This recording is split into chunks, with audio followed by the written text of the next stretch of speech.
Entre actualité insolite et rebondissement dans le monde des télécoms, le moins que l'on puisse dire, c'est que l'on ne s'ennuie pas en suivant l'actualité des nouvelles technologies au quotidien. Et pour cause, dans l'actualité de ce mardi 14 octobre 2014, on va parler du groupe Iliad qui a annoncé hier soir renoncer à son projet de rachat de T-Mobile US, de Microsoft qui veut créer un système d'écriture pour Android Wear et de Netflix qui vous conseille Numéricable pour un meilleur débit. Salut à tous et bienvenue pour ce 20e numéro du Supplément Techno, un numéro qui commence dès maintenant.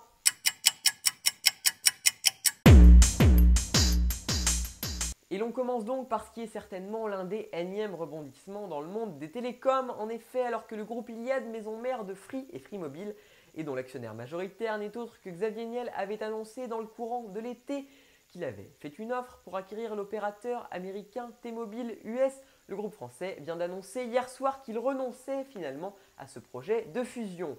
Une annonce faite hier soir donc par le biais d'un communiqué de presse, une annonce des plus surprenantes puisque le monde des télécoms, bien loin de s'attendre à un renoncement de la part du groupe français, pensait à la possibilité d'un rapprochement futur après une nouvelle offre plus importante annoncée il y a quelques jours maintenant par le groupe. Il n'en sera donc finalement rien. En effet, comme l'indique Iliad dans son communiqué de presse, je cite, le groupe Iliad annonce mettre fin à son projet d'acquisition de T-Mobile US après des échanges avec Deutsche Telekom et certains représentants du conseil d'administration de T-Mobile US refusant de donner suite à sa nouvelle offre. Comprenez donc par là que Deutsche Telekom, actionnaire majoritaire de T-Mobile US, a refusé l'offre d'Iliad.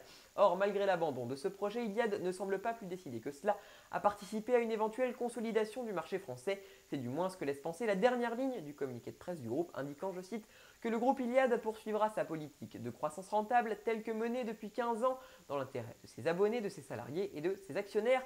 Malgré tout, nous suivrons l'actualité du monde des télécoms dans les semaines à venir pour voir ce qu'il s'y passe.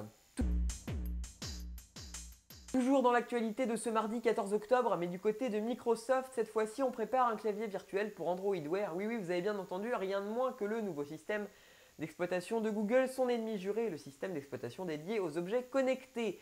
La firme de Redmond souhaite en effet aller plus loin que la firme au moteur de recherche qui a elle fait le choix de ne pas proposer de clavier sur son système et pour cause la taille des écrans y est ridicule et la présence d'un clavier sous sa forme traditionnelle du moins n'aurait aucun intérêt pour ces objets. Pourtant, le clavier baptisé Virtual Keyboard for Android Wear est développé par Microsoft, mise sur la reconnaissance d'écriture et la suggestion de mots. Ainsi, plutôt que de proposer un clavier AZERTY de taille ridicule, le clavier de Microsoft propose un cadre dans lequel l'utilisateur est invité à dessiner ses lettres une à une, un système de reconnaissance d'écriture en somme un peu comme sur la gamme Galaxy Note de Samsung. Cependant, pour aller plus loin, on retrouve en haut de l'écran un petit rectangle proposant une liste de mots suggérés selon les caractères que vous venez de saisir, et ce afin de vous éviter de saisir tous les caractères sur l'écran de la montre. Reste que l'on attend tout de même de voir s'il est vraiment possible de dessiner correctement des caractères sur l'écran d'une montre.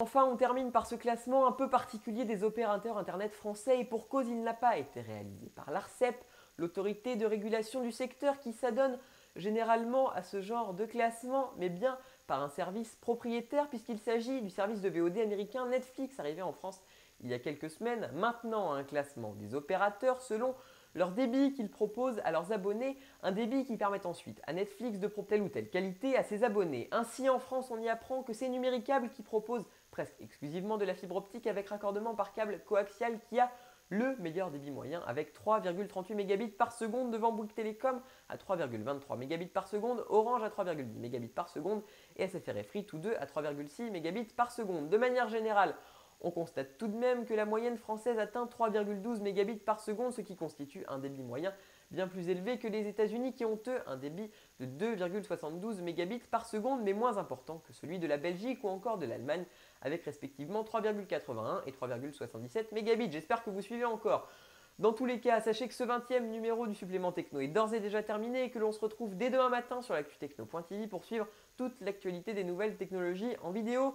D'ici là, l'actualité continue bien évidemment sur l'actu-techno.com. Prenez également quelques secondes pour vous abonner à notre chaîne YouTube et ainsi ne plus rater une seule de nos vidéos. Profitez-en également pour aller faire un tour sur nos réseaux sociaux @l'actu-techno sur Twitter et la page Facebook l'actu-techno. Quant à moi, je vous souhaite une excellente journée et vous dis à demain matin.